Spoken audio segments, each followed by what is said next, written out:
Hola a todos, muy buenas tardes. Mi nombre es Armando Gutiérrez y en nombre del equipo editorial Tintero Blanco e Irradiación estoy muy contento de darles la bienvenida a este homenaje que hemos organizado para recordar la figura de Salvador Novo en conmemoración de su 50 aniversario luctuoso. En esta primera mesa nos acompañan distintos especialistas, críticos literarios y creadores que nos hablarán de sus distintas facetas y de su obra literaria. Y antes de darles la palabra, me gustaría que comenzaran su participación platicándonos cómo fue que conocieron a Salvador Novo y ya luego nos cuenten un poquito de cuál es ese aspecto o título que más les llama la atención en su obra.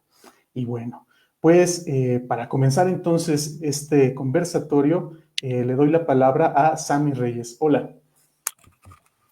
Hola, bueno, yo conocí a Salvador Novo quizás ya hace un par de años, en verdad, unos 4 más o menos. Lo conocí por su poesía. En realidad a mí me interesaba mucho más Xavier Villarrutia, pero bueno, ellos son un poco inseparables.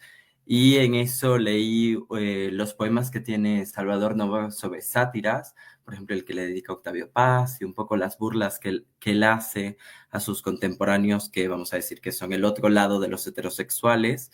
Entonces a mí me interesaba esa forma de subversión en una época que, bueno, sabemos que son la época del priismo intensivo, aunque Salvador Novo participó de ese priismo, esa burla que hace a cierta heterosexualidad, que a ciertos artistas y críticos, era lo que a mí me parecía que había que rescatar de su obra en cuanto a una forma de defensa de, pues se podría decir, de una homosexualidad, si eso a Novo le pareciera lo que él vivía, pero yo diría más bien una forma de travestismo o de locas, como le solían decir en esa época, que se resistía también a callarse, ¿no? Y a silenciarse. Es un Novo, a mí lo que me gusta mucho de Novo es esta cosa de un Novo que vive la ciudad a su manera, un Novo que no le importa lo que le digan, un Novo que pues que hace actos hasta de prostitución en la Alameda, un Novo que se traviste y subvierte las formas comunes que se esperaba y que aparte le echan la cara a la gente, ¿no? Le dice, este mundo soslayado que ustedes mienten, que dicen que no existe, y que en verdad yo los he visto en estos lugares a donde yo frecuento y que los conozco, porque aparte algo que me gusta mucho de Novo es que, bueno, yo me dedico especialmente a la estatua de sal y algo que me gusta de Novo es que se vale de dar nombre y apellido, es decir, no le pesa. Es verdad que la estatua de sal, como contexto muy mínimo de la obra, fue publicada después de su muerte, la publicó Monsiváis, a sabiendas que Novo no quería en su momento que la publicara, pero bueno, eso no nos importa, ya está muerta y no le queda otra que aceptar lo que escribió, porque finalmente no la quemó, bien que la dejó ahí guardadita para ser publicada. Entonces, algo que me gusta de él es eso, decirle a un México bastante soslayado, un México que decía, ay, nosotros no somos jotos, no somos eh, heterosexuales, ¿no? Decirles como, pues no, yo los he visto a ustedes siendo igual o peor de travesti que yo, que eso ya es bastante, porque no verdaderamente era bastante travesti, entonces acusar a políticos, a artistas de esta doble moral o de esta doble cara, para mí ese es el logro de Novo, de un Novo que no se queda solo en una poesía que es bastante transgresora, aparte sabe rimar, hay que agradecerle que salvó la rima, una rima que ya estaba cargada de una heterosexualidad que era aburrida y le puso este chiste que es muy de Novo, esa burla que nos recuerda de alguna manera un acto muy barroco, que eso es algo que a mí me encanta de Novo, que recupera un barroco que no viene de Góngora, sino más bien el barroco de Quevedo, de La vida empieza con lágrimas y caca. Y bueno, Novo ahí está que sabe muy bien cómo hacer reír a su público y cómo aparte hacerse girar a sí misma como una travesti, que aparte puede ser una mujer política, porque Novo fue una mujer política en un sentido muy amplio y le hablo en femenino porque Novo se hablaba en femenino, no es tampoco para decir, ay, es solamente una travesti, sino que él se escribía, por ejemplo, con Villarrutia en femenino y rescatar esa subversión, esa fuerza de ser capaz de hablarse en femenino y sin por ello decirse homosexual, sino considerarse una travesti o una loca, es también un acto de subversión que, pues en este evento me recuerda que Novo pues no estaba tampoco dentro de ciertas identidades, que eso yo creo que es una de las cosas que Novo nos recuerda, ¿no?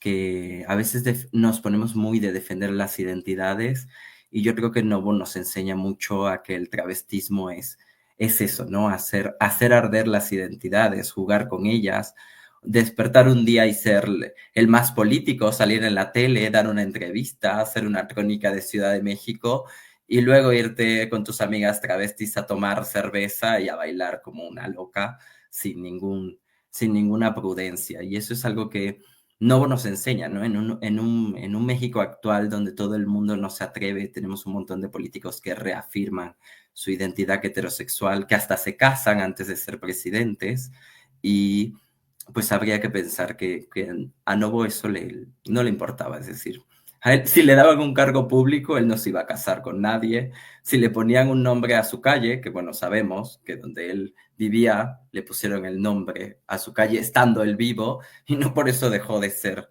quien era. Y eso es algo que yo le admiro a Novo en cuanto a ser correctamente subversivo. Es decir, si yo tuviera que decir una forma de lo que yo he aprendido de Novo es que tiene una ética de la subversión y es muy bueno en saber cuándo y cuándo no.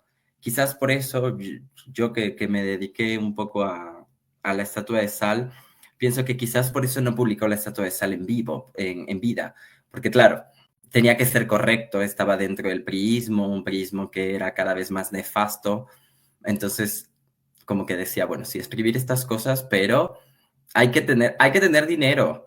Y pues no lo sabía. A veces uno dice, ay, bueno, pero el dinero no lo es todo, pero para una loca como ella, yo supongo que un poco el dinero era bastante, y sobre todo cuando se le murió su mejor amiga, que era Xavier Villarrutia, supongo esa soledad de una loca vieja, abandonada por todas sus amigas y un poco trágica por la muerte de su mejor amigo, pues supongo le llevó también a tomar ciertas posturas políticas, ¿no? Que yo sí podría decir que lo juzgo un poco porque apoyar el PRI es un poco feo, pero en su contexto diría, bueno, ya estaba atrapada ahí, ¿no? Todos los editores eran priistas, Octavia Paz era priista, el Fondo de Cultura era priista, él publicaba en Fondo de Cultura, entonces un poco era, supongo, era un poco decir, bueno, si quiero que me sigan publicando y me sigan pagando los que me pagan, pues tengo que ser un poco discreta, lo cual no significa ser oculta, porque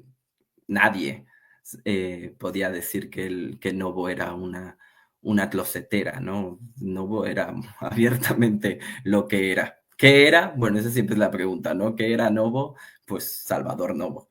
Y no sé, yo creo que ahí termino mi intervención.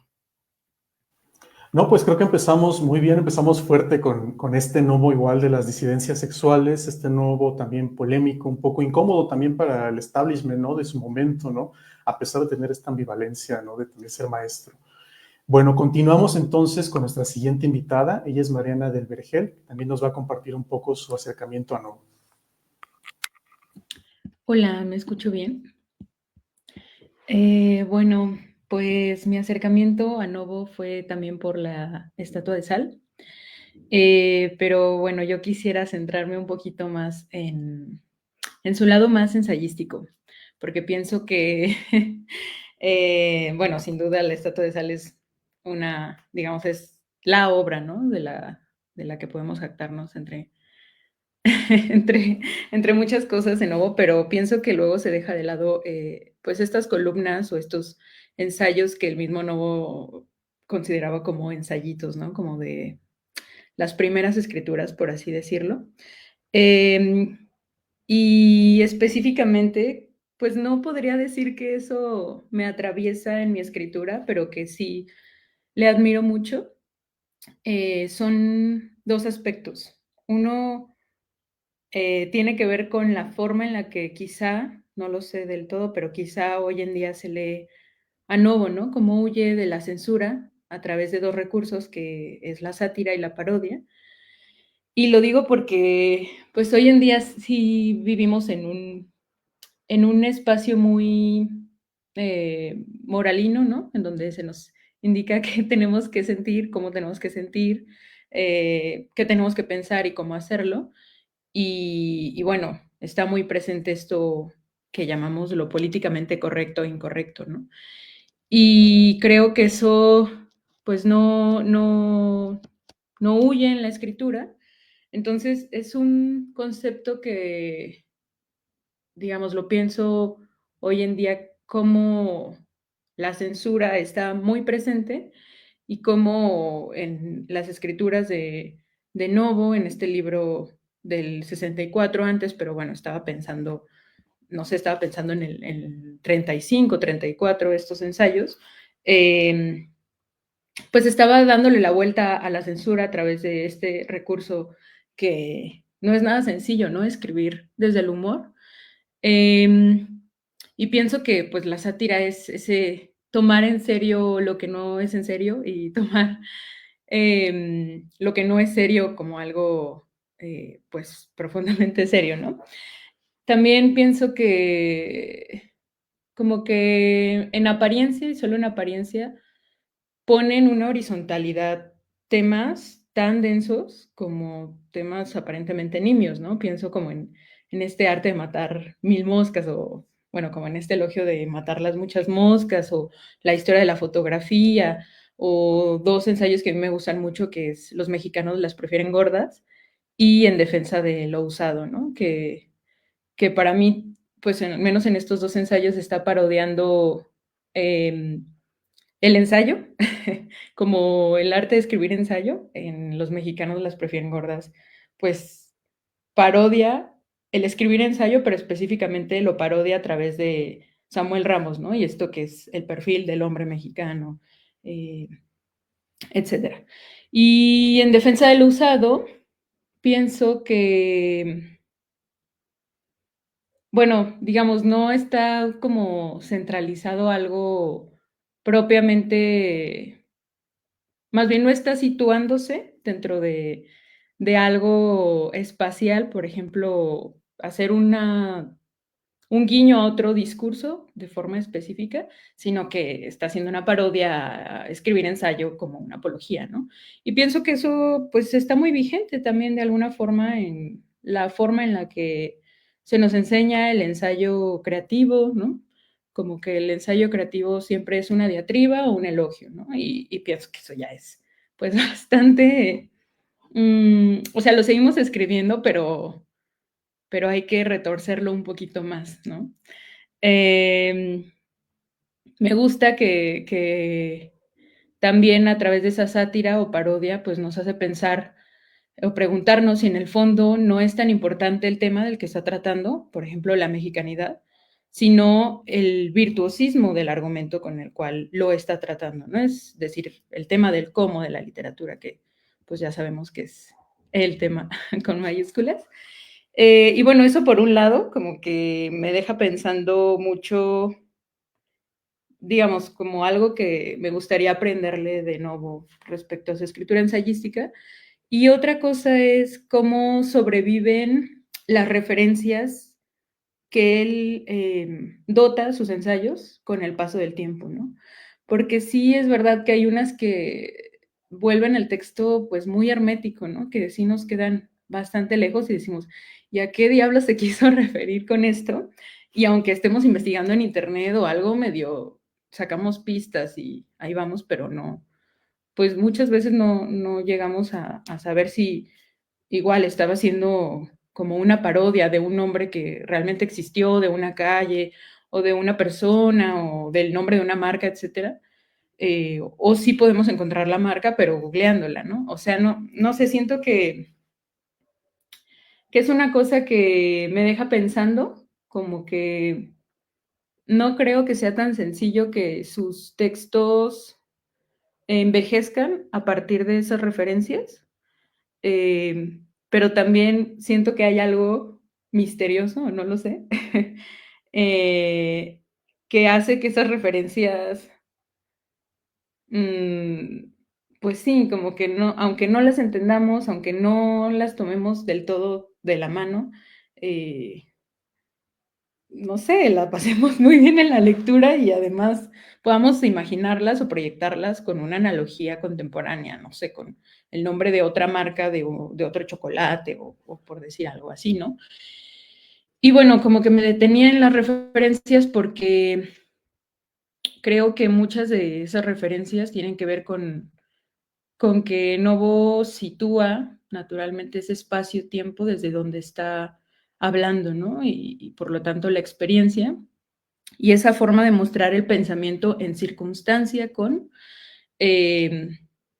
pues lo veo también más allá de sus ensayos, ¿no? Pienso que al final, por ejemplo, en Retor Ticket es esta forma de poner como el pensamiento en atmósfera, es el tema, ¿no? Porque en Retor Ticket, desde mi punto de vista, pues está trabajando con esa literatura que se le llamaba como los libros de viaje, ¿no? En donde sí es importante relatar cuando se parte, cuando se traslada, cuando se llega, pero, pero sobre todo trabajar con ese espacio, ¿no?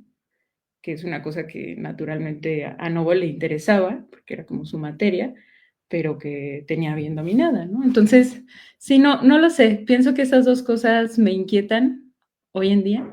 No diría que, que es parte como de mi escritura, pero que sí le admiro y que me hacen pensar otras cosas.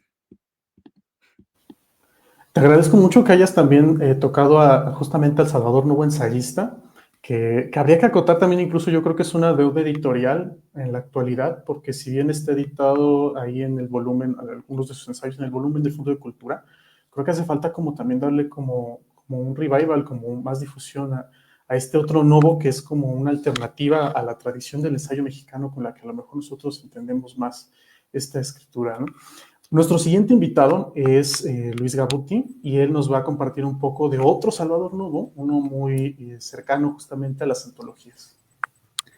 Muchas gracias, Armando, y pues primero agradezco pues la invitación a este evento. Y cómo conocí a Novo justo tiene que ver con las antologías. Yo era un estudiante de preparatoria, ya me había interesado la cuestión de la poesía, principalmente la poesía española, y entonces, para ir leyendo cosas que se hacían en México, en la poesía mexicana, pues mi primer libro antológico de poesía mexicana fue editado en Porrúa, Poesía Mexicana, por Francisco Montes de Oca, y ahí conocí a Novo. Y fueron unos cuantos poemas los que me empezaron a llamar la atención. Claro que entre Novo y Villarrutia, tengo un poco más de preferencia hacia Villarrutia, pero Novo también me había despertado una inclinación estética. Sin embargo, ya más adelante lo empecé a concebir como dentro del grupo de contemporáneos, gracias a, pues, en el Preparatoria Nacional, su plan de estudios anterior de literatura mexicana, que se da en sexto año, pues se revisaba a los contemporáneos como parte de la vanguardia hispanoamericana, iberoamericana, y ahí lo fui concibiendo más en estas relaciones grupales. Y ya muy posteriormente, pues también me conseguí esta antología de contemporáneos de la Veracruzana, donde leí un poco más y posteriormente busqué sus obras completas.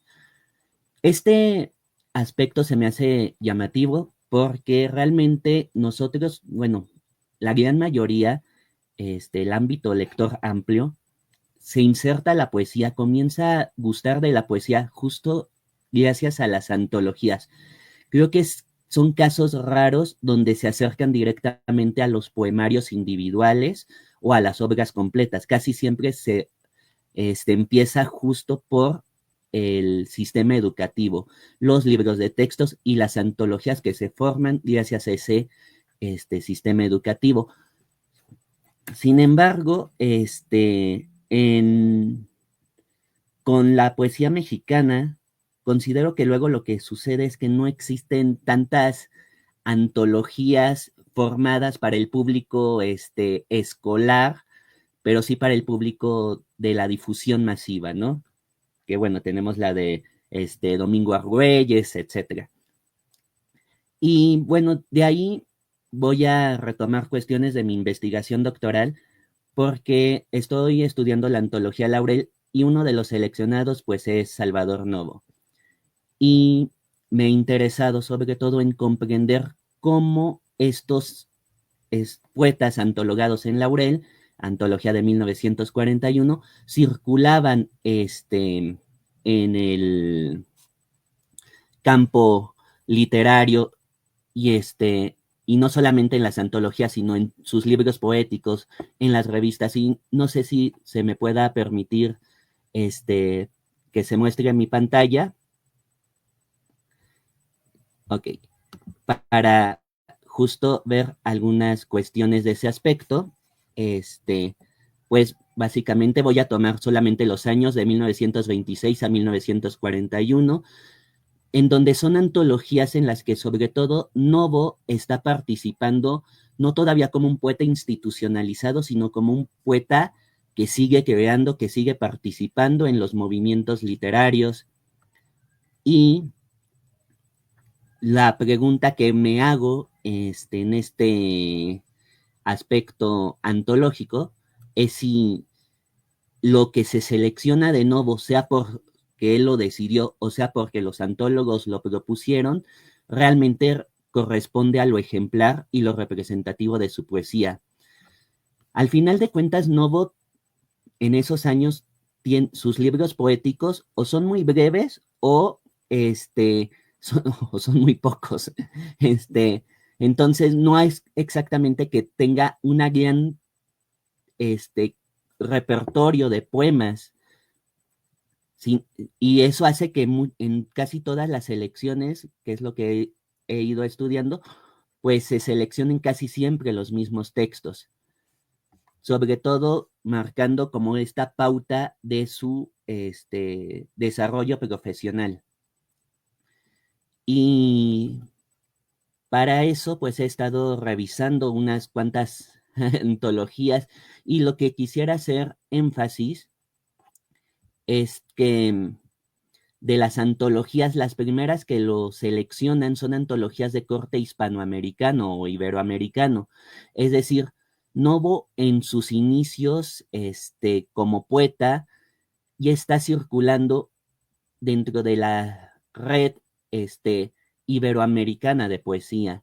Ya posteriormente, cuando aparece la antología de Jorge Cuesta, la versión española de García Maroto de la misma antología, pues ya aparece muchísimo más centrado dentro del campo mexicano.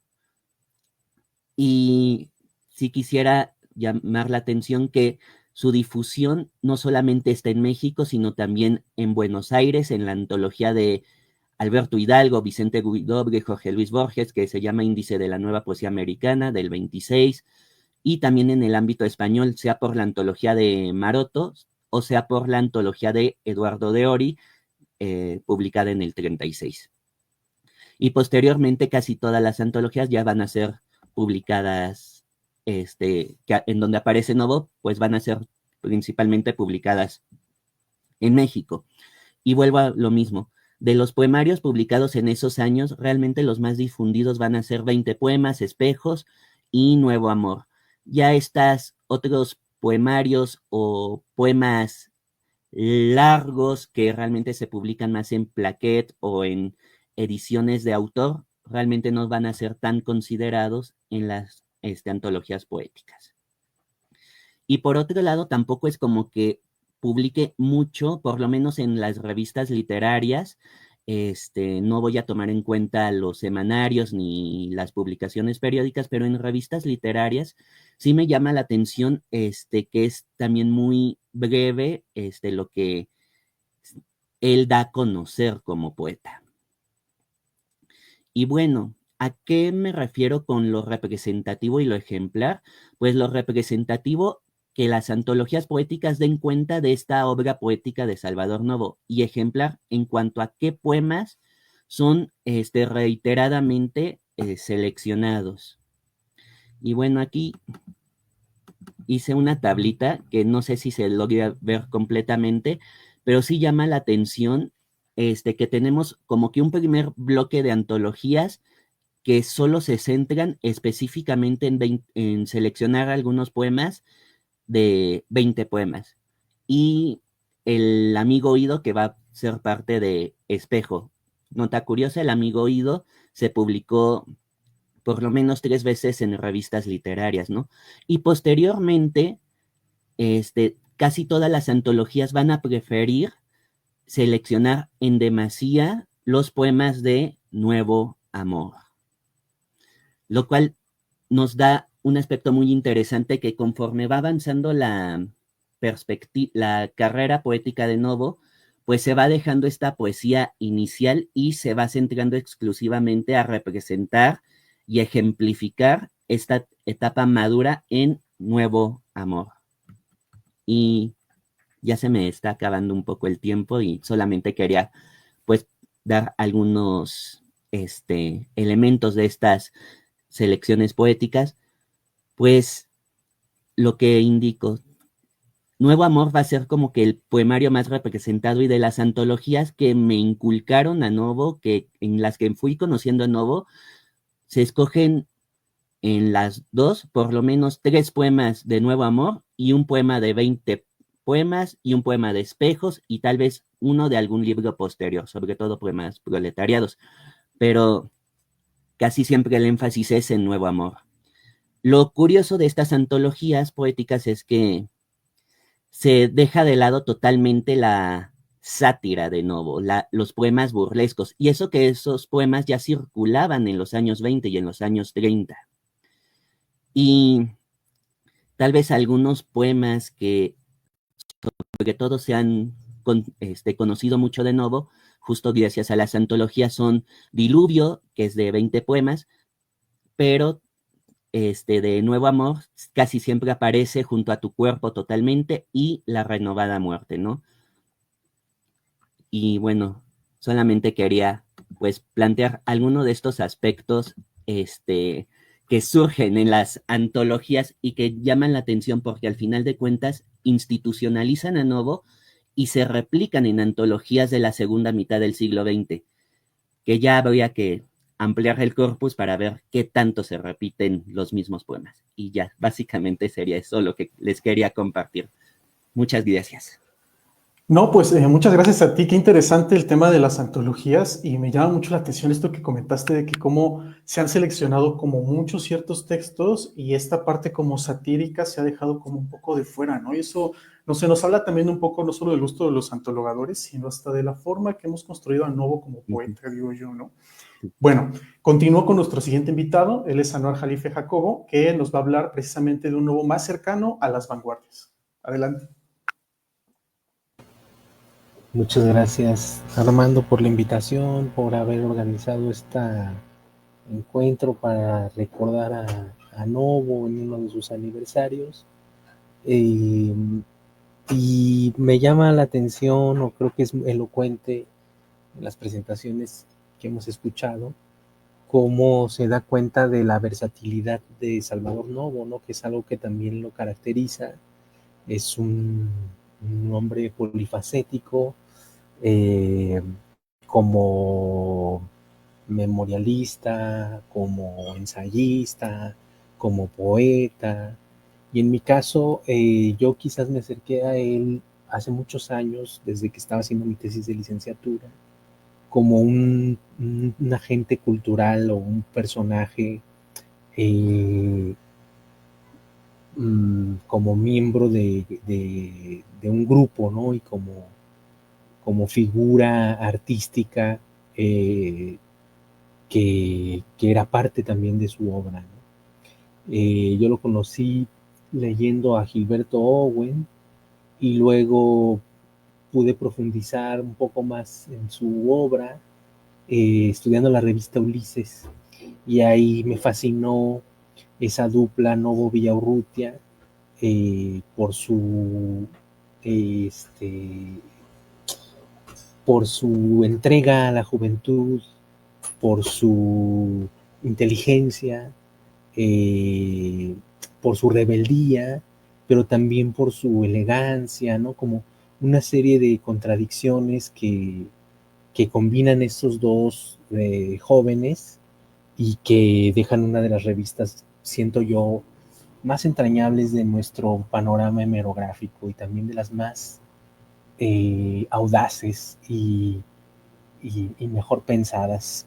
Una revista muy divertida.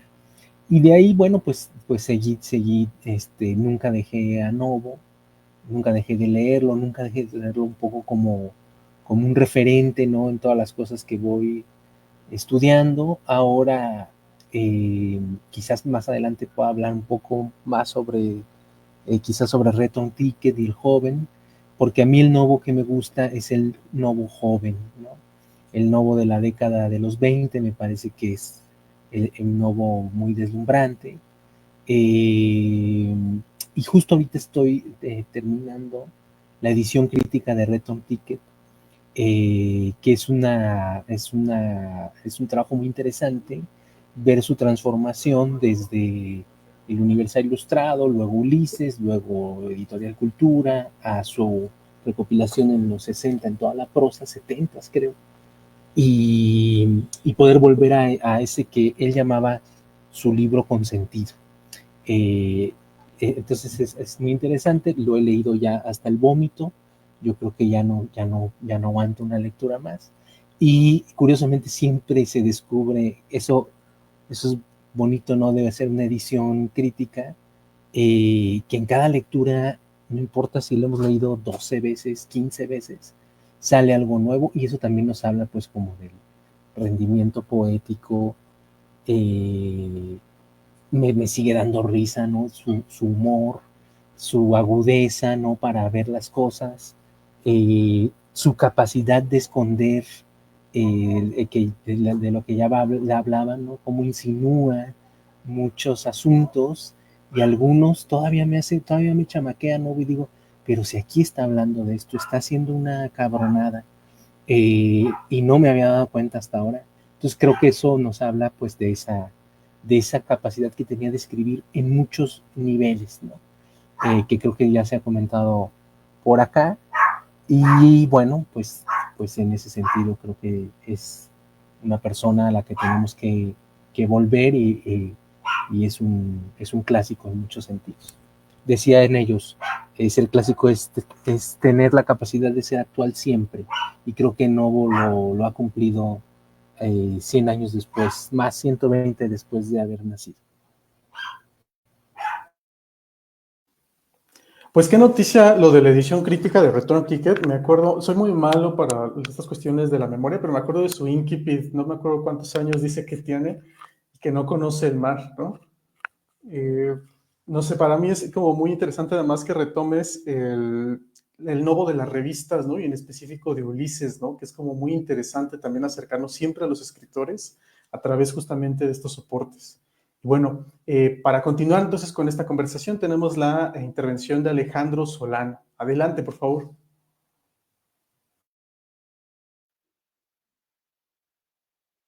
Ahí se me escucha. Primero, pues me disculpo por los problemas técnicos que tuve al principio para poder ingresar a esta sesión. Y bueno, agradezco la invitación a Héctor, a las revistas que nos están convocando hoy. Yo trabajé a Salvador Novo en la tesis de maestría. Yo estoy ahorita intentando hacer una relación entre la risa y la literatura, específicamente en la poesía. Yo trabajo poesía.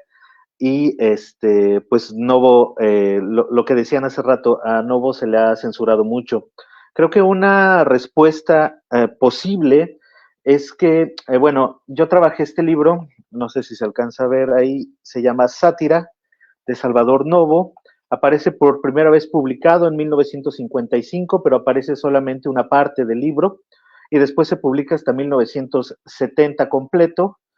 En las 2 veces o las 3 de las 4 que yo conozco, en editoriales muy chiquitas. La única que se publicó a gran escala fue esta edición de Sátira, que le ponen Sátira, el libro K. Obviamente está maniatada por los editores. Si Salvador Novo hubiera querido decir cabrón, lo hubiera puesto en su título sin ningún problema, ¿no? Porque no tenía pelos en la boca. Y esta edición sale por el sello Diana. La editorial Diana es una editorial que se subsidia o que vive de los recursos de Televisa. Entonces, yo en mi tesis planteo la sospecha de que Televisa quería ocultar a propósito estos poemas satíricos.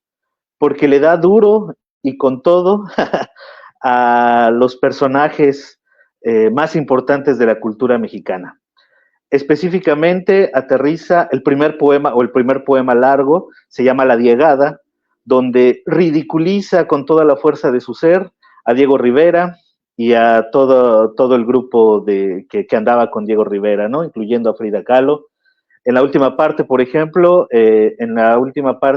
tiene un poema, tiene digamos, un capítulo que se llama Décimas de estilo nuevo, donde Lea le tira a Pita Amor, por ejemplo, se burla de Sor Juana, se burla de los estudiosos de Sor Juana a través del soneto. Entonces a los protectores de la alta cultura, específicamente a Octavio Paz, que era el protector de la alta cultura, o que es el gran protector de la alta cultura, ¿no? Y que además en ese momento tenía su programa en Televisa, pues no le gusta para nada que Salvador Novo se burle de estas figuras súper importantes en la cultura nacional. Se burla de maneras duras y agresivas, nada más aquí para recordar un poco. La sátira tiene este fin no solo de censurar los vicios, sino también de restituir ciertos valores que han sido denostados por el avance de ciertas características morales de la sociedad, ¿no? En este caso, por ejemplo, su homosexualidad, que fue muy atacada cuando llega la revolución al poder, cuando los revolucionarios llegan al poder, pues todos somos muy machos, ¿no? Todos somos muy hombres, todos hacemos murales con la gente muriendo, ¿no? Porque todos somos revolucionarios, guadalupanos y marxistas. Pues resulta que Salvador Novo no. Salvador Novo, de hecho, su papá muere en un asunto relacionado con la revolución, llega a la Ciudad de México, es discriminado por su homosexualidad, pero él nunca la niega, ¿no? Lo oí al principio, nunca niega su homosexualidad, y entonces en la tesis yo descubro que es una figura contradictoria, que tiene, digamos, como dos bases o dos fuentes interesantes, que va a ser, por un lado, un dandismo de estilo inglés, hazte de cuenta un Oscar Wilde mexicano, ¿no? Él andaba con sus anillos y siempre pavoneándose y siempre en las reuniones de la burguesía, pero al mismo tiempo con el tono y la fuerza del verso quevediano, ¿no? Es un Oscar Wilde, es un hijo entre Oscar Wilde y Quevedo, ¿no? Es el nieto de Oscar Wilde y Quevedo. Y entonces, en una época, porque me llamaba la atención ahorita que dijeron lo de las vanguardias, él empieza a escribir, La Diegada, por ejemplo, es de 1926, empieza a escribir estos versos cuando está lo más fuerte de la vanguardia. Todos queríamos ser Mallarmé, todos queríamos ser Verlaine, todos queríamos ser Apollinaire. Pues este vato, para negarse al impulso de la vanguardia, precisamente, empieza a escribir décimas espinelas de características muy clásicas. Les decía a Diego Rivera, por ejemplo, lo pone siempre como un toro, como un buey, como un sapo, ¿no? Con todas estas características que tiene por cornudo, por gordo y un largo etcétera, ¿no? Y luego, más adelante, encuentras poemas que son sonetos súper bien hechos, ¿no? Y se va armando este libro a lo largo de los años, desde 1926 hasta 1955.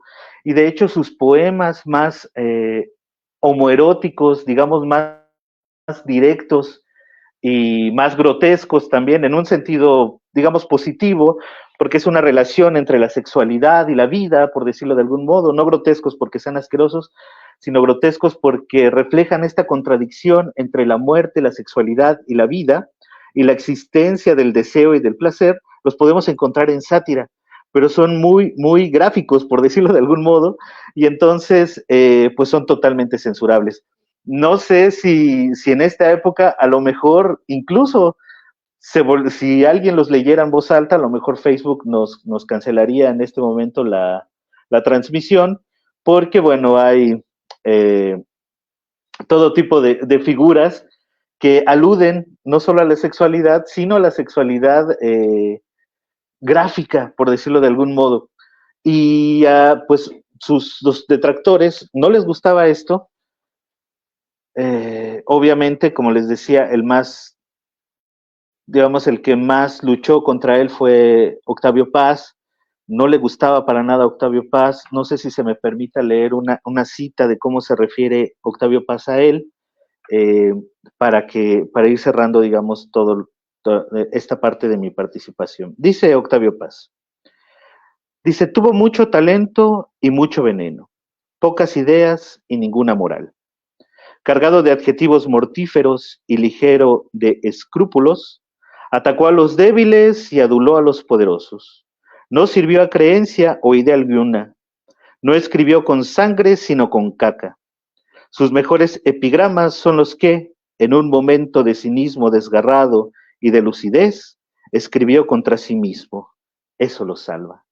Y es que en algunos poemas, sobre todo en la parte de salutaciones, que son sonetos dedicados al Año Nuevo y a la Navidad, no precisamente para leerlos en la cena familiar, ¿verdad? Sino para leerlos un poquito más en privado, he de concluir, soneto y contenerte, muchas de las sátiras que realiza ya no son hacia afuera, hacia el mundo exterior, sino son hacia adentro, hacia su propia lucha interna que tenía, digamos, con su sexualidad, con el ser que era, ¿no? Y se siente en algún momento, algunos sonetos de estos satíricos son terriblemente solitarios en un grado hasta sorjuanescos, ¿no? Parece que se escribieron en un convento, porque reflejan mucho la soledad que vivía Salvador Novo ya, sobre todo en sus últimos años.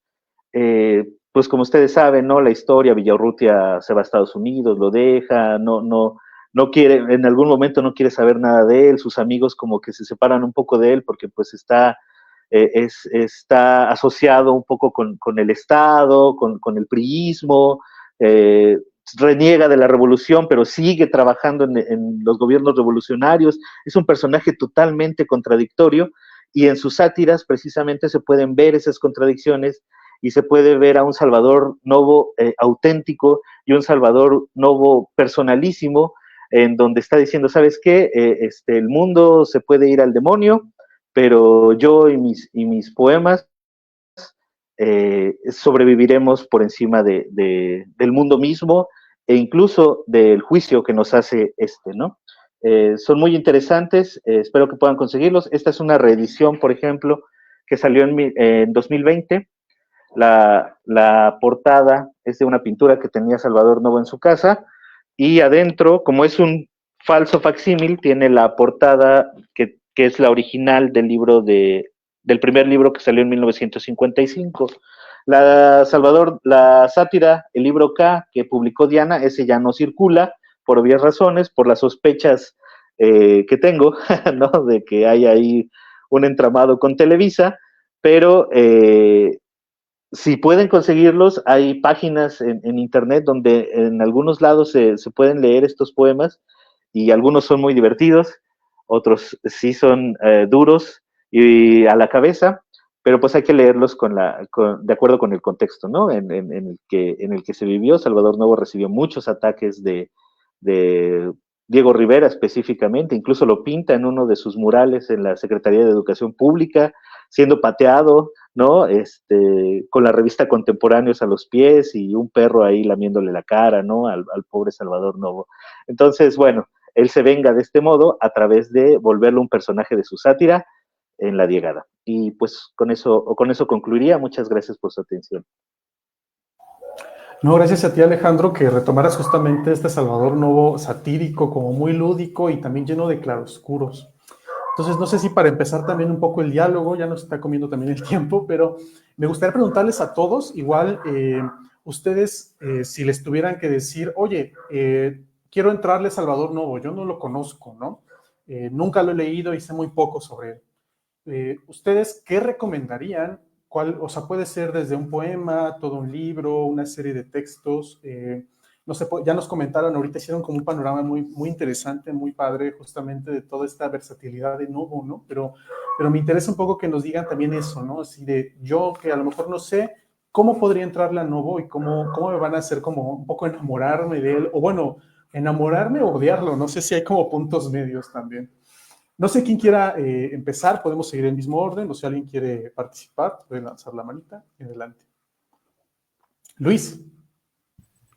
Sí, bueno, yo creo que para acercarse a Salvador Novo, lo principal sería justo leerlo sin intermediarios, es decir, no acercarnos justo con antologías, porque vuelvo a incidir en algo, las antologías poéticas que seleccionan a Novo usualmente son panorámicas de la literatura mexicana o de contemporáneos, las pocas, y seleccionan más bien a un Novo, muy constreñido solamente en Nuevo Amor, y a lo mucho algunas betas distintas. Entonces, realmente no creo que sea tan difícil acceder a este libro, a Poesía de Salvador Novo, que justo edita el Fondo de Cultura Económica, y sí, no es la mejor edición, es una edición todavía de divulgación, es una edición que obviamente habrá que poner ciertas dudas en torno a lo que está ahí,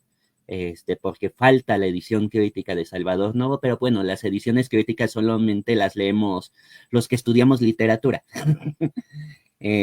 Y justo concuerdo con Alejandro, leer sátira también.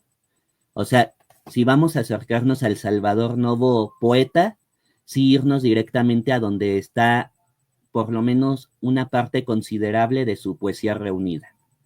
Y sin temor y pensando si nos desagrada o no nos desagrada, pues va a ser algo que tengamos que juzgar hasta el final. Sí, no, te agradezco, Luis. Luego también a uno le vuela la cabeza enterarse que escribió, por ejemplo, bueno, que publicó los 20 poemas cuando apenas también tenía 20 y tantos años, ¿no? Uno se pregunta qué está haciendo a esa edad. ¿Alguien más que quisiera decirnos por dónde entrarle a nuevo? ¿Qué nos recomiendan?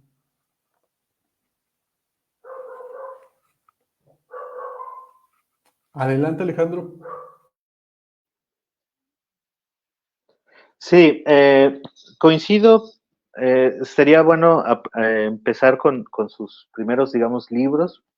Yo sí recomendaría que, por ejemplo, se leyera Un Nuevo Amor, porque es como la forma más fácil de conocer a Novo, o a este Novo, digamos, oficial, ¿no? Al Novo que se antologa, por decirlo de algún modo. Returtiken también me parece un poema maravilloso. La sátira y también hace rato comentaban los ensayos. Yo creo que el nuevo ensayista también vale la pena mucho leerse. A mí me gusta mucho, por ejemplo, ese libro que se llama De pelos y señales, que incluso hemos leído con mis alumnos, específicamente el ensayo que se llama De pelos y señales, que es una historia de cómo el cabello ha influido en el poder y en la historia del mundo. A mí me parece maravilloso porque forma una metáfora desde el cabello solamente, de las pelucas y de todas estas cosas, del uso del pelo, de cómo el poder ha minado, ¿no? Y lo dice de una manera como muy personal, porque pues no no usas el cabello de ciertas maneras porque la moral no te lo permite, ¿no?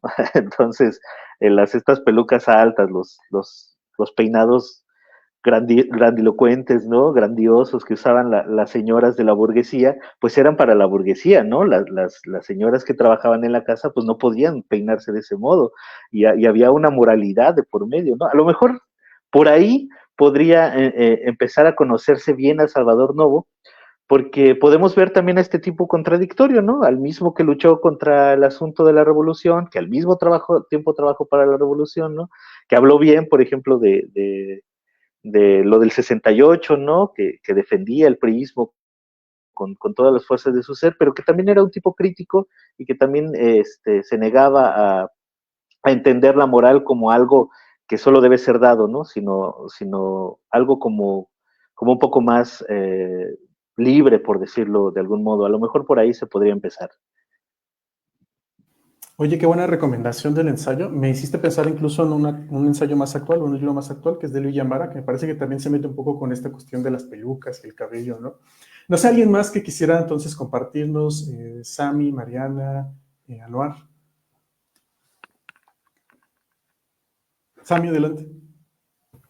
Yo creo que con Novo, bueno, la poesía obviamente yo estoy de acuerdo con la sátira, pero quizás el que tiene el del sexo, los burdeles, las locas, ese es divertido y es una buena, yo diría que si uno no quiere leer su biografía, o sea, si no quiere leer La Estatua de Sal, ese es un buen recorrido por ciertos espacios de una Ciudad de México que cada vez está más desaparecida y que en ese sentido Novo supo explorar, y quiero decir desaparecida no tanto con que no exista, sino que cada vez está más soslayada, más oculta, y que yo diría que Novo es un buen vagabundo, un buen nómada que supo ir de aquí para allá, y eso es algo que hay que reconocerle. O sea, pienso lo que nos comentaban de los ensayos, es un Novo que sabe caminar por la ciudad, que es un Novo que le interesa mucho no solamente ser ciudadano, diría yo, vivir su propia Ciudad de México, que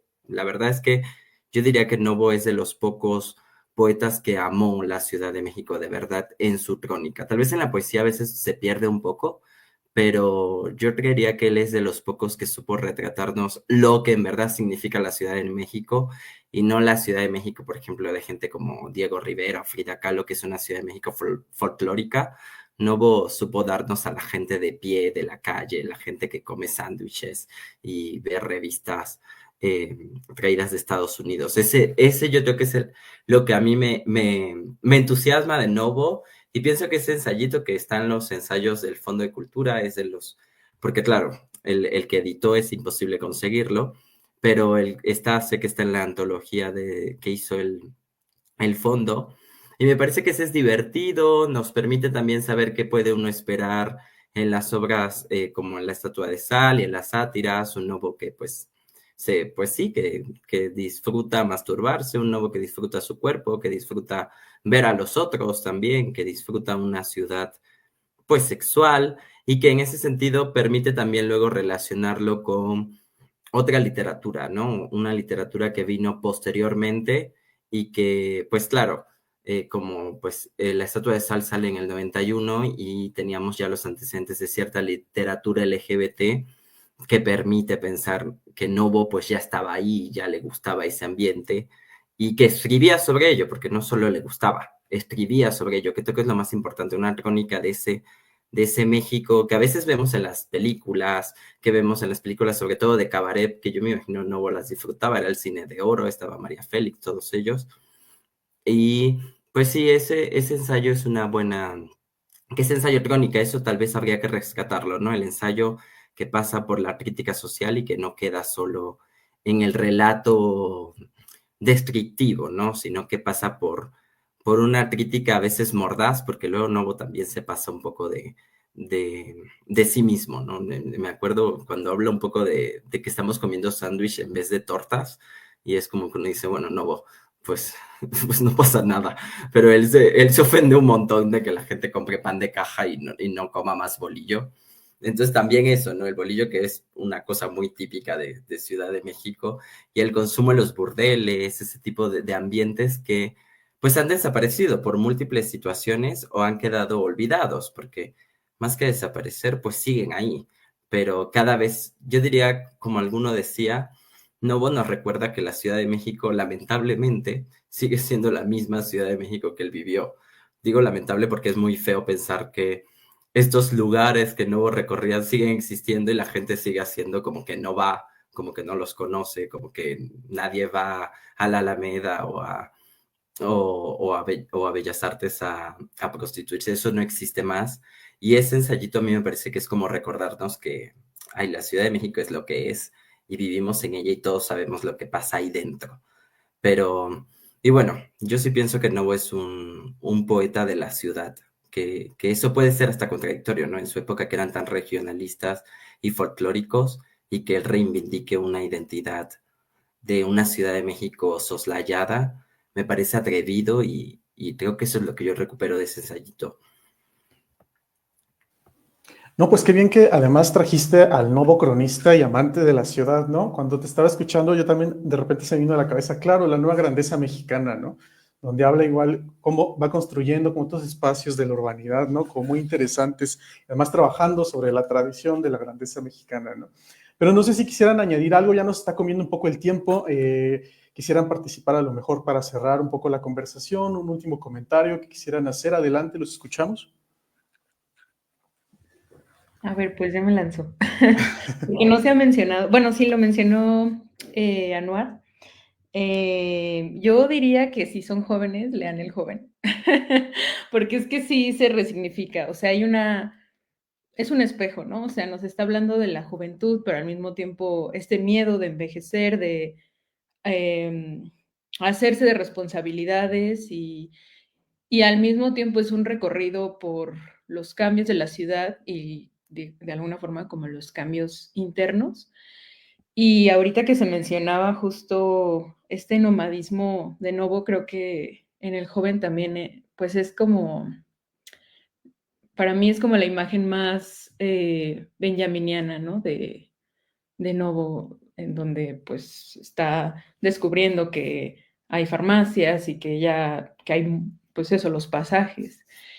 Y me gusta mucho también que dice que se imprimieron 30 ejemplares de Ibargüengoitia y que se hicieron un papel precioso japonés y es como la gran novedad, o sea, como que pone en contexto unas cosas que son muy variadas, que hablan justo de lo que están leyendo, de lo que están escribiendo, pero ensaya la juventud, ¿no? Por ahí. Y también es la vida de ciudad, también ya para terminar mi comentario, me acordé que a propósito de cómo Novo retrata la ciudad y la noche, hubo una exposición muy linda en el Museo de San Carlos el año pasado que se llamaba La noche nos pertenece. Y bueno, nos ponía en contexto sobre cómo la ciudad naturalmente cambiaba a partir de que había luz eléctrica, ¿no? Entonces se alargaba el día o, vamos, se alargaba la noche y había más vida social, o al menos por la seguridad que eso implicaba. Y me hizo sentido que en esa exposición estuviera ese retrato de Lozano, ¿no? Sobre Novo, que es precioso y ya, solo quiero cerrar con eso. No, muchas gracias. Justamente nos ayudas a redondear esta idea como del nuevo, el nuevo flaner, el nuevo que conoce la ciudad y que no nada más esta ciudad turística, sino también la ciudad como nocturna, hasta de los bajos fondos y demás, como que ilustra esta totalidad, ¿no? No sé, Anuar, si quisieras concluir con algo. Sí, sí, y justo como complementando el comentario que hace Mariana, si son viejos y no jóvenes, tal vez sea interesante visitar la vida en México en los periodos presidenciales de y quien sea, ¿no? Creo que algo también que debemos decir, y como se ha visto aquí, yo ahorita pensaba, bueno, pues de todos los libros que se han hablado en la mesa, cualquiera yo lo recomendaría, ¿no? Y nos habla otra vez como de esa versatilidad y de ese talento que tuvo para dominar las reglas de cada género en la que incursionó y ser un gran ensayista, ser un magnífico cronista, un excelente poeta, un gran memorialista, un gran polemista, o sea, a donde terreno que pisaba lo hacía muy bien. Y un escritor que escribió mucho. Es también un escritor que se puede apreciar, a pesar de sus nexos con el Estado, de haber vivido de su escritura, ¿no? O sea, de haber sido uno de los primeros profesionales de las letras y parte de esa profesionalización y de ese oficio y de ese escribir toda la vida son estos libros que creo que ya no se consiguen tan fácil, pero todavía se encuentran por ahí en las librerías de viejos, editados por Conaculta, que reúnen sus columnas semanales desde tiempos de Lázaro Cárdenas hasta no sé si López Mateos o todavía después con presidentes más terribles. Y justamente ahí yo creo que es imposible leer toda esa obra.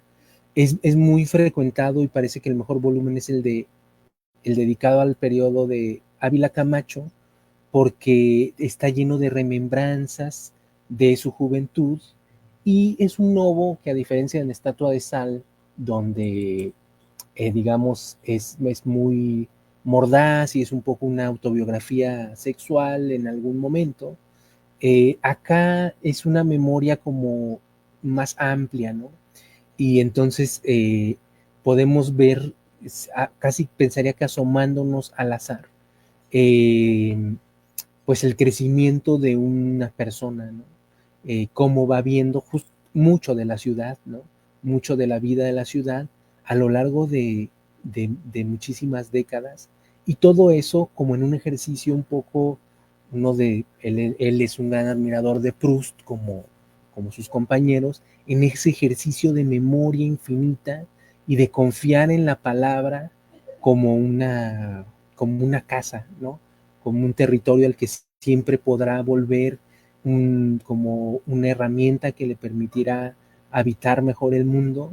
Y esa columna pues es magnífica. Además, bueno, quien haya tratado de escribir algo semanalmente verá que es también de una disciplina increíble, y nos muestra otra vez. Se ha hablado aquí mucho como de esa imagen contradictoria de un Novo que puede reunir dos cosas al mismo tiempo, porque al mismo tiempo que es este personaje entregado a los placeres y casi un libertino, y muy desfachatado, al mismo tiempo es una persona muy disciplinada, muy ordenada, de gran rigor intelectual, y creo que esa tensión entre, voy a decir un lugar común, entre lo apolíneo y lo dionisiaco en su obra y en su figura, pues creo que nos dejan con un personaje muy interesante como figura pública y también como escritor, ¿no? Claro, te agradezco mucho que hayas también retomado estos libros, que igual no sé qué tan conocidos sean, justamente porque ya no se reeditan tanto, pero creo que hemos logrado armar como un caleidoscopio, un panorama como muy rico de todo lo que ha escrito Novo, ¿no? Y que, como bien decías, Anuar, parece que en donde incursionó lo hizo muy bien, ¿no? Quizá a lo mejor nos faltó hablar, no sé, del Novo de dramaturgo, o sea, hay muchos más Novos todavía, pero me gusta mucho que hemos logrado como completar este somero cuadro.